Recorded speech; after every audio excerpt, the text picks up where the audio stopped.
Roger studied business at SUU before going to BYU and getting a master's degree. When he had his master's degree, Roger worked for Geneva Steel in accounting, and he also worked for what is now Wells Fargo. And you take his sort of accounting and banking background and mix in a lifelong interest in computer science, and you have the grounds for his business that I think he'll tell us a little bit about today, Integrated Lending Technologies, which is a software platform that many car dealerships use. Roger is currently the Chief Operating Officer, and he's, of course, the co-founder and Chief Operating Officer of Integrated Lending Technology. I want to also say this about Roger. Roger is exceptionally generous. He responded to a call, I don't think it was even 7 days ago, when I asked him to take a day off and drive down to Cedar City and present to the class. Our speaker we had lined up offered to Zoom in and do it remotely. And there are benefits to that, but having somebody here is I think much better. Roger agreed immediately, and that's who Roger is. He received a statewide recognition for his generosity.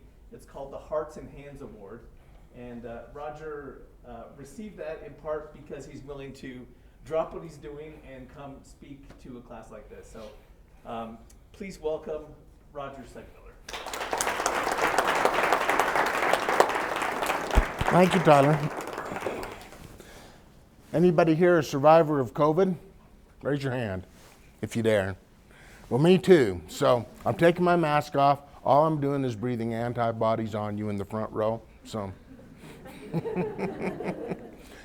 and I saw a gal come in here with a Lionel Hampton t-shirt on. Yeah, all right. I'm old enough to know who he is and even what he plays. I graduated in '84 from what was then SUSC, business administration degree, and a minor in computer science. Back then, the computer science program was managed by the mathematics department, and we had one class on this newfangled thing called PCs. Okay, so that's how old I am. I also got a minor in music. I played trumpet my whole life. And back in the day, I was pretty good. Studied privately what seems like my whole life. But I'm here to tell you that SUU is the one place you could get a dean to sit down with you, knee to knee, one-on-one, for an entire summer, just so I could get through a music history and literature class and get my double minor in music. So you've made the right choice coming to a place that cares about students. Just wanted to give you all that. Today I want to share with you some observations and some principles, and essentially share with you some stories that have made me think what I'm going to tell you today is important. Might be good, might be bad. You'll have to forgive me one way or the other, I'm sure. But what I really want to get around to is to help you understand that it doesn't matter how much money you make in this life. It doesn't matter what kind of fame, glory, accomplishments you end up putting in your little bag and up on your I love me wall. The older I get, the more I'm convinced that the true value that you take away once you leave this life is the connections that you've made with other people. And my goal here today is to help you come out of this little bubble, especially in the middle of COVID, and realize that you're better off understanding and identifying significant people you can put into your inner circle of trust, rather than doing what I've done and look back and see who they are. If you can identify them to begin with, then you can be much more powerful in your influence in this life. So that's what I'm after. Now, back in 1983, it probably was January 2nd or 3rd, the first day of winter quarter. I just can't go anywhere with this subject without telling you the first person that really made a difference in my life. And that's my sweetheart, Connie. And I wasn't really much of a player. Hey, with looks like this, could I be? But she was a trumpet player too. And she walked in, sat down in the trumpet section, not right next to me, but a chair over. And I looked at her and said, "You have beautiful eyes. Hi, my name's Roger." It worked. So I guess that means I'm a closer, right, Connie? And a lot of what we're going to talk about, especially when it comes to letting people into your inner circle of trust, sometimes it's a lot like a marriage, you guys. It really is. So we talk about managing assets, we talk about managing risk, we talk about managing a lot of things. But when it comes down to it, the true power in your life is the power that others give you, the power that others choose to give you, even children. I've had a boy realize that maybe he didn't need to listen to me anymore. And we haven't talked for a couple of years now. It's kind of sad, but that's a true principle. And so the question then becomes, is how do you end up living your life so people will trust you? Just like I put up there, you know, we meet a lot of people, and sometimes the interactions are like that, and we've got to just throw them away. If not, we'd be going crazy, right? There's a lot of people. But what happens when we make a conscious decision to invest some type of energy into a relationship, into an encounter? And so that's kind of what we're going to talk about today.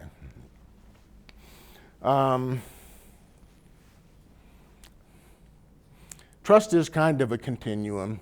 It's tough to know who to give trust to. Hopefully we can give you some ideas here today.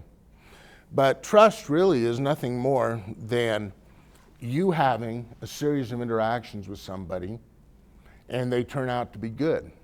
And you start to build that trust little bit by little bit, right? Nothing you haven't heard before, I'm sure. It's almost like having a bank balance with somebody. And the more you've got in that bank balance, the more of a relationship you can have with that person, right? So how do you feel when someone comes to you, they're an acquaintance, maybe they're a pretty good acquaintance, and they are asking you to do something that maybe you're not 100% comfortable with. But they're asking you as a friend to do it.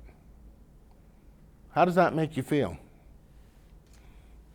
That's not a rhetorical question. I want somebody to share an experience with me of your own life where that's happened and what it felt like to you. Raise your hand.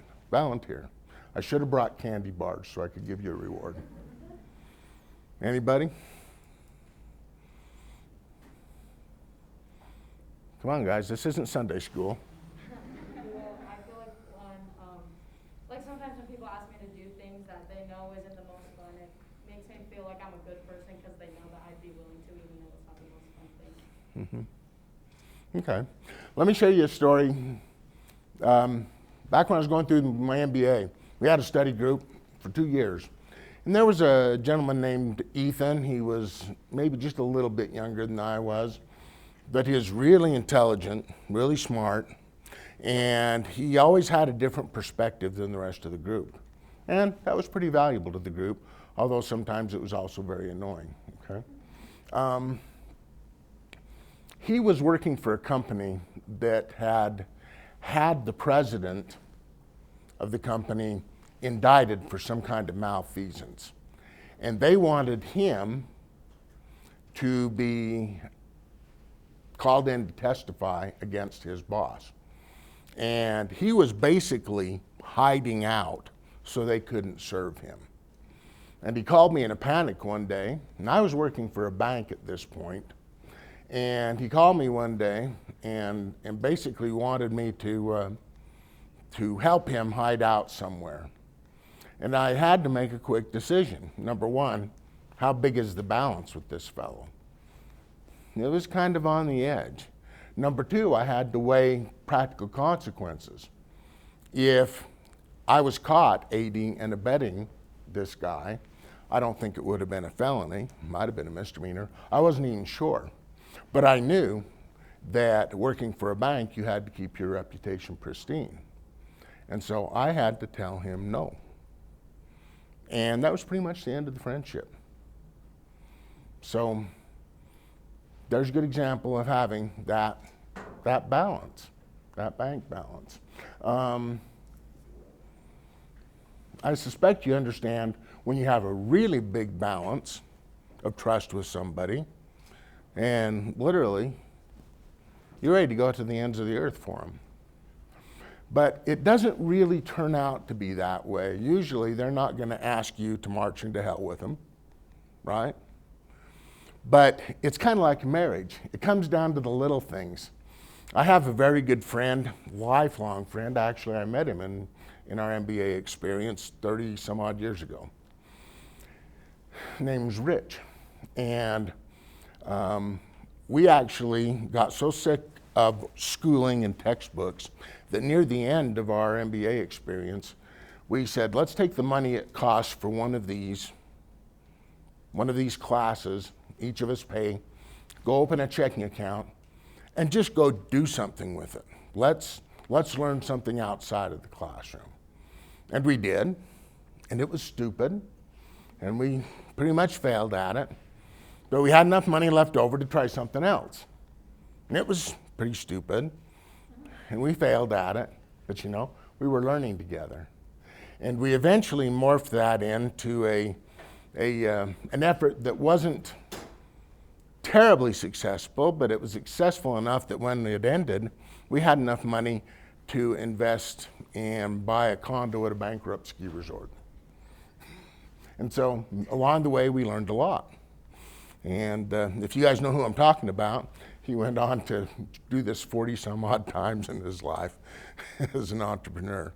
But here's the principle. I have this gigantic bank account with him.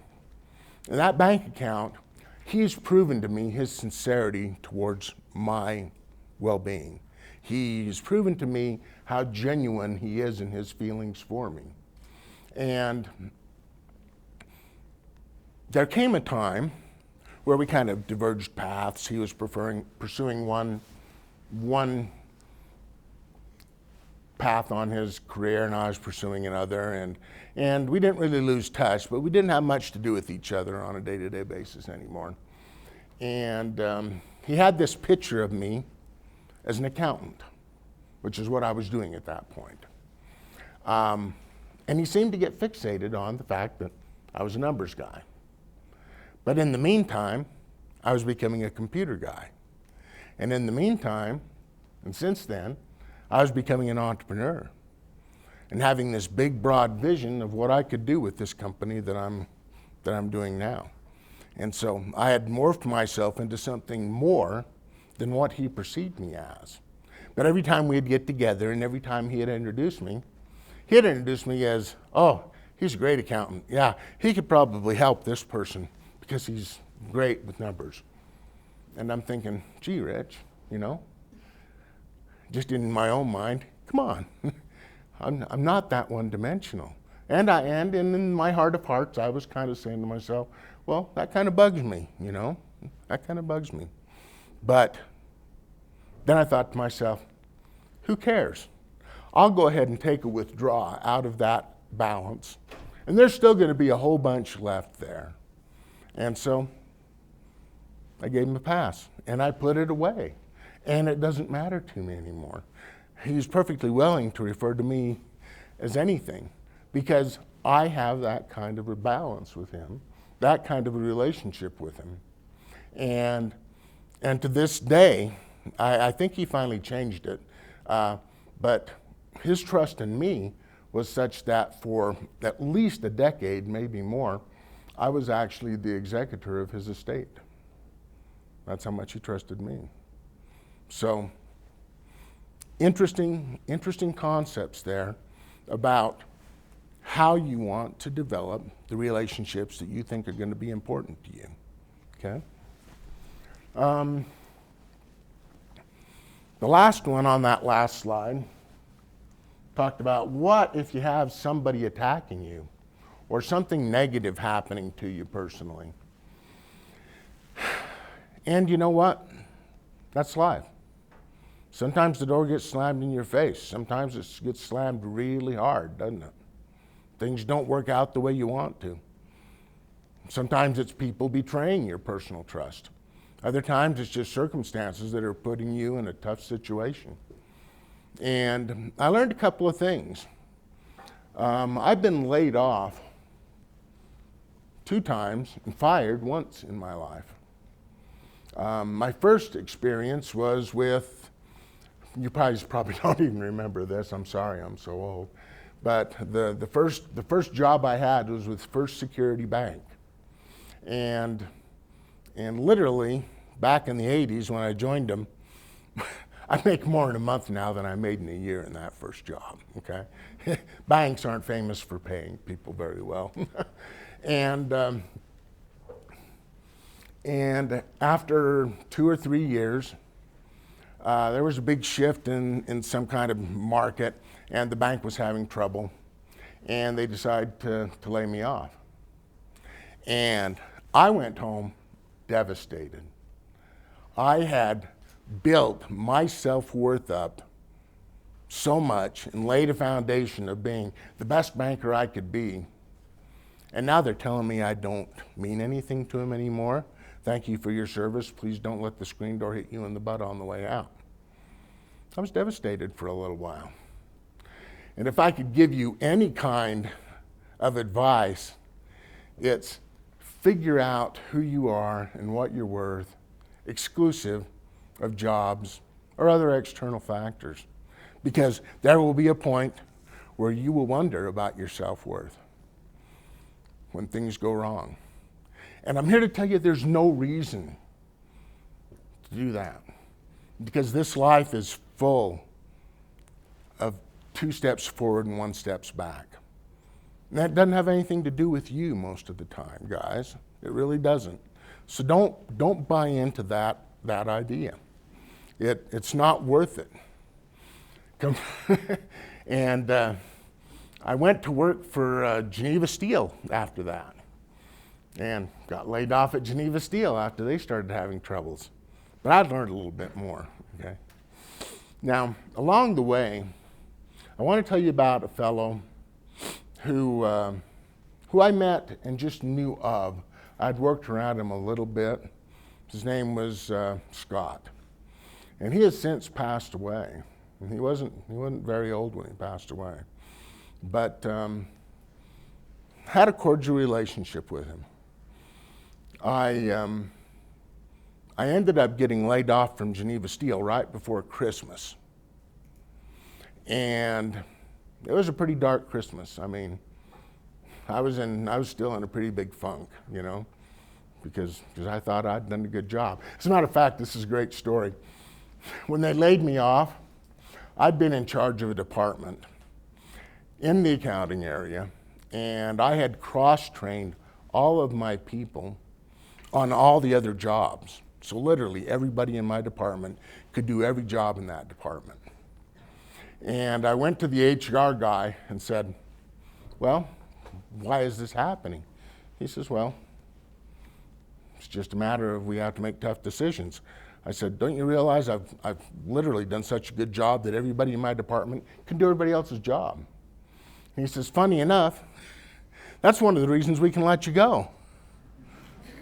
I said, okay, thanks. But so I was sitting there before Christmas and having a really nice pity party. And lo and behold, this fellow named Scott, who happened to, I'll just say it, be in our stake for Mormons among us, and he showed up on my doorstep. And he was there to talk about something churchy with me. And I just mentioned in passing, hey, I'm a free agent. Anything going on back at First Security? And he says, I don't know, there might be.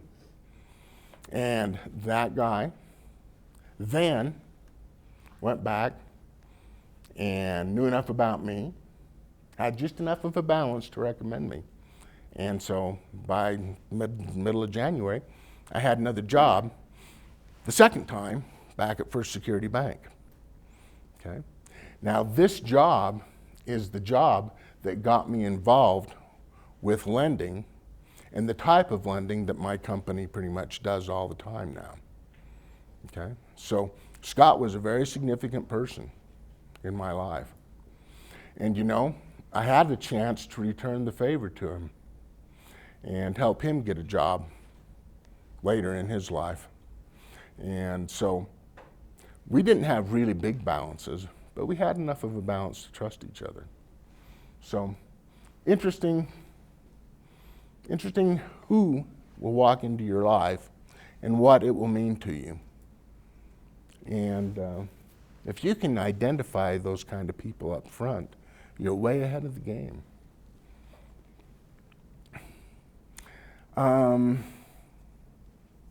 When something really happens bad to you, instead of saying, okay, well, poor me, I mean, really, what do negative emotions buy you?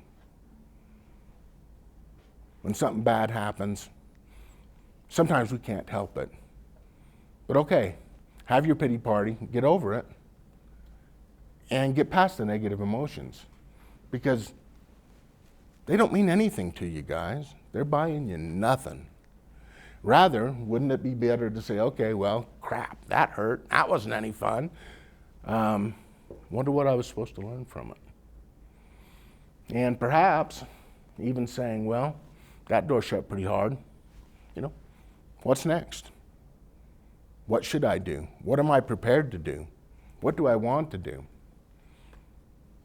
And not necessarily even waiting for another door to open, although sometimes you have to wait for doors to open. But a lot of times, you can go find a door to open too. So, just an observation there. And that takes what I'm calling a little bit of faith. And I don't care what you choose to call it. If you're not religious, don't call it faith. I'm fine with that. But faith really is having a consistent attitude that drives consistent actions. And I'm here to tell you, when the door slams closed, you've got to have that. You've got to have that. And it's smart for you to even think about things that might happen every once in a while and how you're going to react to it. What happens if you lose your first job? What happens if the thing you want to try to do goes sideways and you're on the edge of bankruptcy?